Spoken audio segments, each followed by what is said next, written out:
जय सीताराम। मैं हूं पंकज उक्षाल और स्वागत करता हूं आपका 7 एस्ट्रो में। आज जो है हम जिस टॉपिक पर चर्चा करेंगे वो है हनुमान जी को प्रसन्न करने के 5 तरीके। ये अचूक तरीके हैं जिनको मैंने भी यूज किया हुआ है और मैं इनको करता हूं। कल का दिन जो कि विजयदशमी का दिन है और इसमें जो मेन बात ये है कि कल मंगलवार के दिन विजयदशमी पड़ रही है। हनुमान जी और रामचंद्र जी का जो है एक साथ जो है हम उपासना कर सकते हैं। तो चलिए वीडियो स्टार्ट करते हैं।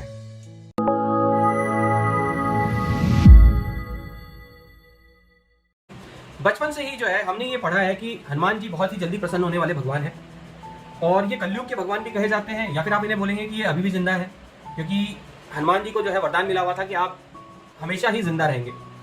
तो जो भगवान इतना रूल्स एंड रेगुलेशंस फॉलो करने वाला, अगर आप देखा जाए तो उनकी वाणी में भी जो है राम थे, उनके बदन में भी राम थे, राम के आगे राम के पीछे राम ने जो कहा वो करा, राम राम राम हर समय राम जपने वाले, जो कि इतना उन्होंने उनके लिए डेडिकेटेडली जो है वो उनको फॉलोअर थे कि शादी भी नहीं करना और सब चीजें जो है उन्हीं के लिए, जैसा बोले राम वैसा माने हनुमान।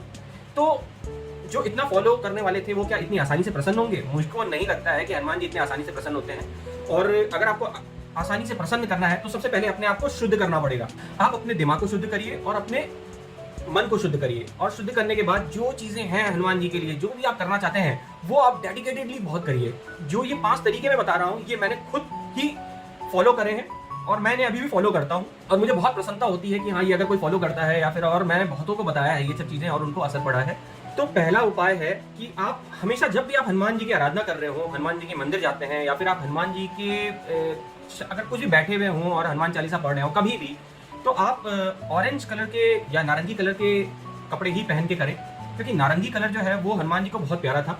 आप अभी भी देखते हैं हम नारंगी कलर का ही सिंदूर जो है वो हनुमान जी को अर्पित करते हैं और ये बहुत इफेक्टिव है, क्योंकि आप ये देखते भी हैं कि हम जब नारंगी कलर का जो है वो सिंदूर चढ़ाते हैं और उनके पूरे शरीर पे मलते हैं, उससे भी जो है हमारे दुख दरिद्र और या फिर आपका जो है वो शनि की 7.5 या फिर आप जो भी बोले हनुमान जी से रिलेटेड या शनि भगवान से रिलेटेड जो है एक बहुत अच्छी जो है वो रेमेडी होती है।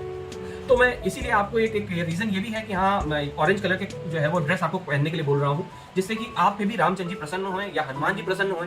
जब रामचंद्र जी प्रसन्न हो जाएंगे तो हनुमान जी वैसे ही प्रसन्न हो जाएंगे। तो आप ऑरेंज कलर के क्लोथ्स पहनिए या ड्रेसेस पहनिए जिस समय आप हनुमान जी की आराधना कर रहे हो।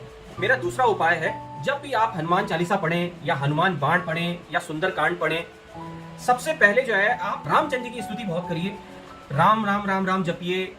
तब उसके बाद हनुमान चालीसा या हनुमान बाण या फिर आप जो सुंदर कांड है इसको पढ़िए। फिर उसके बाद जब आप फिनिश करेंगे या उसके बीच में भी आप जो है राम का नाम बहुत ज्यादा लीजिए। तब उसके बाद जो है आप रामचंद्र जी को जो है फिर से लास्ट में याद करिए। तो पहले और बीच में और लास्ट में रामचंद्र जी का नाम जरूर लीजिए। आप कुछ भी हनुमान चालीसा पढ़े, चाहे आप हनुमान जी से रिलेटेड कुछ भी पढ़े, कभी भी पढ़े, तो बहुत इफेक्टिव होता है। क्यों? क्योंकि हनुमान जी जो थे वो खुद राम राम राम राम पूरे दिन भर जपते थे। तो आप भी अगर उनके नाम के साथ वो रामचंद्र जी का नाम भी रखते रहिए तो बहुत अच्छा बोला जाता है, वो ज्यादा इफेक्टिव होता है। तो ये है मेरा सेकंड उपाय। मेरा तीसरा उपाय है कि आप जब भी हनुमान चालीसा पढ़ते हैं या फिर हनुमान बाण पढ़ते हैं या फिर सुंदरकांड पढ़ते हैं, उसको स्लो पढ़िए, बहुत धीरे धीरे पढ़िए, क्योंकि धीरे पढ़ना ही बहुत ज्यादा अच्छा होता है। और धीरे पढ़ने के क्या क्या एडवांटेज हैं वो भी मैं आपको बताता हूँ। साथ में पहले जब आप धीरे पढ़ रहे हो तो हनुमान जी की एक अपनी जब आप पढ़ते हो तो वो हनुमान जी को अपने आंखों के अंदर, मीन्स आप उनको पढ़ते हुए या फिर राम राम रटते हुए भी देखिए, जिससे कि आप हनुमान जी की स्तुति कर रहे हो और जो अंदर आपके मन के अंदर जो हनुमान जी का एक दृश्य दिख रहा है वो राम राम जपने वाला दृश्य देखते हो। तो इससे बहुत ज्यादा इफेक्टिव होता है। मैं ऐसे ही करता हूँ, मैं जब भी हनुमान जी की स्मृति करता हूँ तो हनुमान जी उसमें राम राम जप रहे होते हैं। तो ये एक बहुत अच्छा उपाय है जो कि करने का होता है। हनुमान जी की स्तुति है, उससे मंगल ग्रह भी प्रसन्न होते हैं और शनि ग्रह भी प्रसन्न होते हैं। अब स्लोनेस का मैं बता देता हूँ, स्लोनेस का क्यों है, क्योंकि धीरे धीरे जो है वो जब आप हनुमान चालीसा पढ़ते हैं तो उससे शनि भगवान जो है वो बहुत प्रसन्न होते हैं, क्योंकि शनि भगवान धीरे धीरे के कारक हैं। और आप ये भी जानते हैं कि आप जब आप हनुमान चालीसा पढ़ते हैं सैटरडे के दिन या ट्यूसडे के दिन, तो उससे शनि भगवान और मंगल भगवान बहुत प्रसन्न हो जाते हैं। अब मंगल भगवान क्यों प्रसन्न होते हैं स्लो पढ़ने से, मैं ये भी बता देता हूँ। मंगल भगवान जो है वो उच्च तब होते हैं जब शनि भगवान की राशि में आते हैं और अच्छा प्रभाव देते हैं। अगर आप फास्ट पढ़ेंगे तो वो चीजें आपके दिमाग से बहुत जल्दी खत्म हो जाएगी, आप उनमें कॉन्सेंट्रेट भी नहीं कर पाओगे। तो आपको अगर कॉन्सेंट्रेशन चाहिए, एकाग्रता चाहिए हनुमान जी के ऊपर, कि हनुमान जी को देखें या फिर हनुमान जी क्या, आपके एक दिमाग में ऐसी छवि बननी चाहिए कि आप उसमें जो है वो हनुमान जी की एक अलग आपको खुशी होनी चाहिए जिसके अंदर आप उनकी स्मृति करें। तो वो स्मृति के बाद और हनुमान जी उसमें जो है वो रामचंद्र जी को रट रहे हो तो बहुत ही अच्छा है।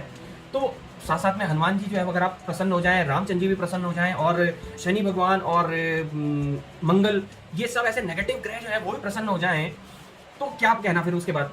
इसीलिए ये जो है ये रेमेडी जो है ये आपका जो उपाय है बहुत अच्छा है, इसको करने की कोशिश करिए और इसका इफेक्ट आपको बहुत जल्दी दिखेगा। चौथा उपाय है, आपने बचपन से देखा होगा बहुत लोग जो है वो एक बुक में जो है वो राम राम राम राम लिखते हैं। तो मैंने जो है वो राम राम राम ऐसे ना लिख के, क्यों ना आप एक स्केच बनाएं, ये जो मैं दिखा रहा हूँ आपको, ऐसा स्केच एक ले लें और उसमें राम राम राम पूरे जो है हनुमान जी की बॉडी पे लिखिए, पूरे शरीर में लिखिए। क्योंकि हनुमान जी भी अपनी पूरी बॉडी पे जो है वो ऑरेंज कलर का जो है वो सिंदूर लगाते थे रामचंद्र जी के कारण। तो ये बहुत ही चमत्कारी उपाय है जिसको मैंने थोड़ा सा मॉडिफाई किया अपने अकॉर्डिंगली और मैं वही करता हूँ। मैं आपको अपना बनाया हुआ अभी जो है वो मैं दिखाता हूँ कि मैं कैसे लिखता हूँ इसके अंदर और मैंने कैसे लिखा हुआ है। पांचवा उपाय है, आप क्योंकि हर एक भगवान जो है या फिर हर एक इंसान जो है अपनी माँ के साथ बहुत अटैच होते हैं, तो जब कभी भी आप जो है वो किसी भगवान को आप याद कर रहे हैं, उनके साथ उनके माँ का नाम जरूर बोलिए। क्योंकि मुझे ये लगता है कि माँ जो है एक आराधना वाली चीज़ है जिसके अंदर जो कोई भगवान हो चाहे वो इंसान हो, वो अपनी माँ से बहुत ज़्यादा प्यार करता है और अगर आप माँ की इज्जत करते हैं तो वो भी खुश हो जाता है।